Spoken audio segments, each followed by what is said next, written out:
प्राचीन हिंदू पौराणिक समय चक्र में 4 युग वर्णित हैं: सतयुग, त्रेता युग और द्वापर युग और अंत में कलयुग। हजारों युग मिलकर कल्प का निर्माण करते हैं, जो भगवान ब्रह्मा का एक दिन बनाता है।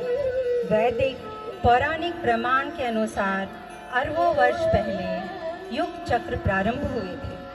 सबसे पहले सतयुग आया। इस युग में देव और दानव पृथक पृथक लोकों में निवास करते थे। देवता लोक देवलोक में, मनुष्य पृथ्वी लोक में और दानव पाताल लोक में रहते थे। फिर आया त्रेता युग। इसमें देव मानव अवतार लेकर पृथ्वी पर ही रहने लगे। दानव भी पृथ्वी लोक में ही रहने लगे, जैसे राम और रावण। त्रेता के समाप्ति के बाद द्वापर युग आया। इस युग में मानव रूप में देव और दानव एक ही परिवार में रहने लगे, जैसे कृष्ण और कंस। अभी कलयुग चल रहा है। अभी तो हर व्यक्ति के भीतर देव और दानव बसते हैं।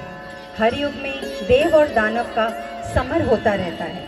देव विजयी होते हैं और दानव की हार होती है।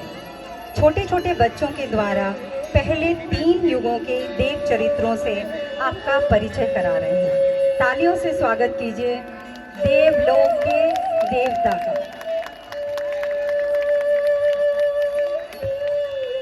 सबसे पहले हम स्वागत करते हैं ब्रह्मांड के निर्माता भगवान ब्रह्मा और देवी सरस्वती का।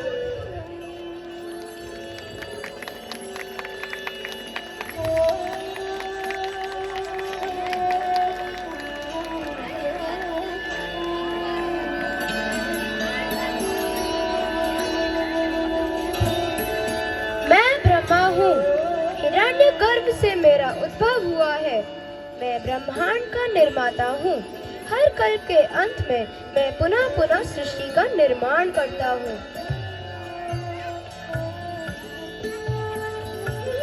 मैं सरस्वती, मुझे आरती, वीणा वादनी, शारदा, आर्य नामों से भी जाना जाता है। मुझे वेदों की जननी भी कहते हैं। ज्ञान, कला और विवेक की देवी मैं ही हूँ।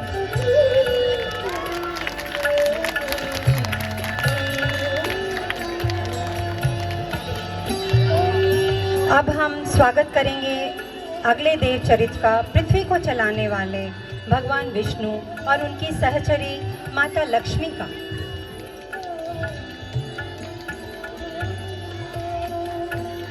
दूसरी लगाइए।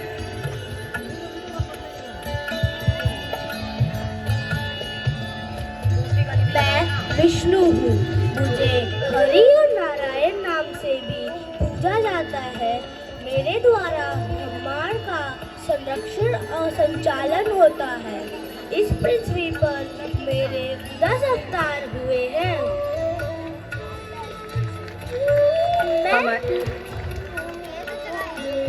मैं लक्ष्मी हूँ। समुद्र मंथन से मेरी उत्पत्ति हुई है। मुझे श्री नाम से भी जानते हैं। मेरी पूजा से भक्तों को सुंदरता, धन, वैभव, ऐश्वर्य की प्राप्ति होती है। नारायण के साथ लक्ष्मी नारायण के रूप में मेरी पूजा होती है। सतयुग से अगले देव हैं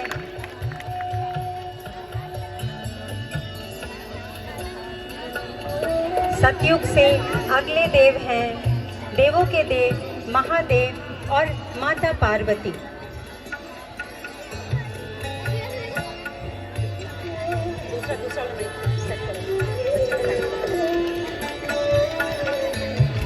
मैं शिव, देवों का देव महादेव भी कहते हैं। मेरा कार्य सृष्टि का संहार करना है। हर कल्प के अंत में मैं सृष्टि को समाप्त करता हूँ। जिस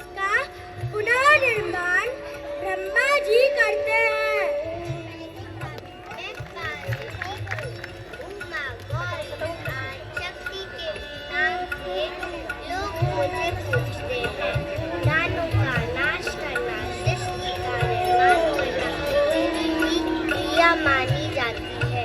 मेरा एक रूप दुर्गा भी है।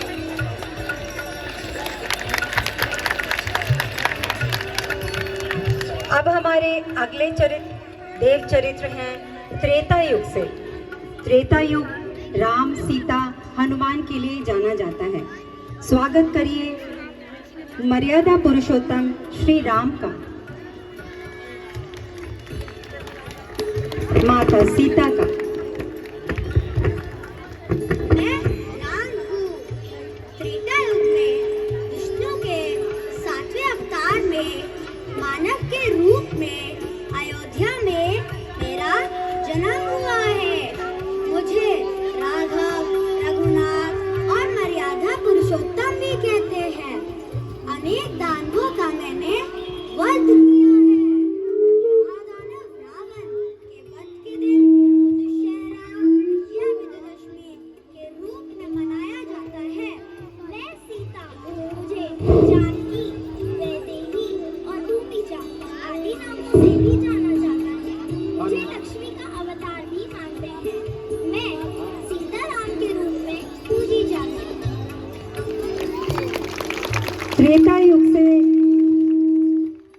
हनुमान के बिना त्रेता युग तो कंप्लीट ही नहीं होगा, इसीलिए स्वागत कीजिए हनुमान जी का।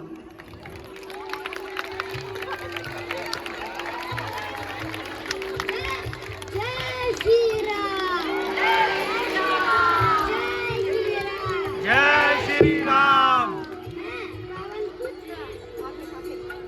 हनुमान मेरे प्रभुजी जानकी बैठे हैं मेरे सीने में। राम जानकी बैठे हैं मेरे सीने में। श्री राम, जय श्री राम। ताली तो बजाइए। अब हम आते हैं द्वापर युग में, कान्हा और राधा रानी का स्वागत करते हैं।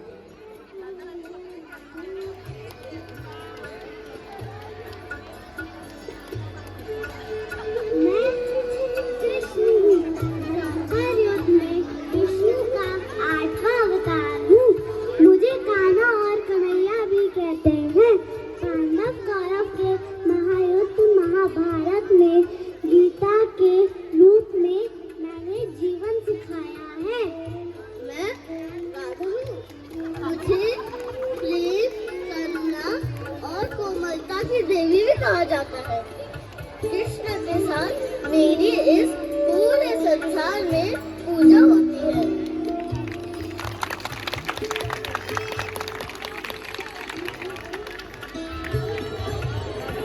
अति सुंदर। जिन्होंने इस चरित्र को अभिनीत किया है, मैं परिचय करा दूं।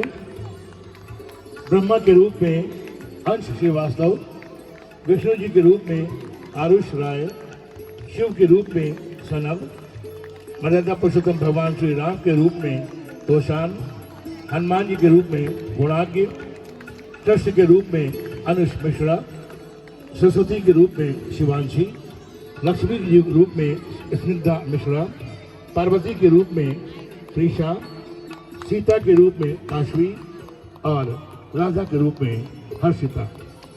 बहुत सुंदर।